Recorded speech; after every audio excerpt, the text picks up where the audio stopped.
Mu kaweefube okukendeeza obungi bw'abantu abakwatibwa ekirwadde kya Kkookolo mu Uganda, abakugu mu kirwadde kino bakwatidde wamu ne bakebera era ne basomesa abantu ku ngeri gye bayinza okwekingirizamu ekirwadde kino. Omusawo Samson Kirya gwe twogeddeko naye atutegeezezza nti Kkookolo omumwa gwa Nabaana yasinga okusaasaana amangu era y'ensonga lwaki gwe basinze okuteekako essira. Tukizudde actually nti kati kansa mungi nnyo mu bakyala. Kirya agamba obungi bw'abantu abakwatibwa akawuka ka mukenenya bwe bumu n'obwabo abafuna Kkookolo omumwa gwa Nabaana kubanga asinga kukwatira mu ngeri y'emu. Ku rate gy'aliko almost agobagana rate ya HIV.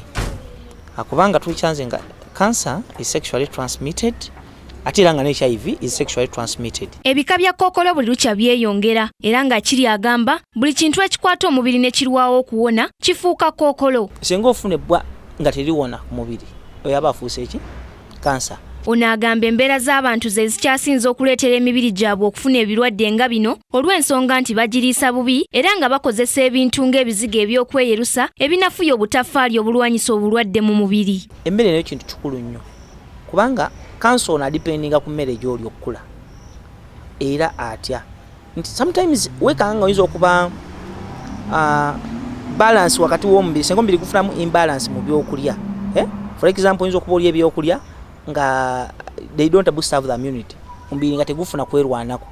Wesanga nga omuntu oyo kansa singa baakusanga nga immunity ye eri wansi agenda kukula very fast. Abakugu bagamba ekika kya Kkookolo omumwa gwa Nabaana kisobola okujjanjabibwa n'okuwonyezebwa singa abaazuuliddwa mu budde era nga y'omu ku bika bya Kkookolo ebisobola okuvumulwa amangu. Ku lwa Kingdom TV, Nasaka Joeria, amalindirire.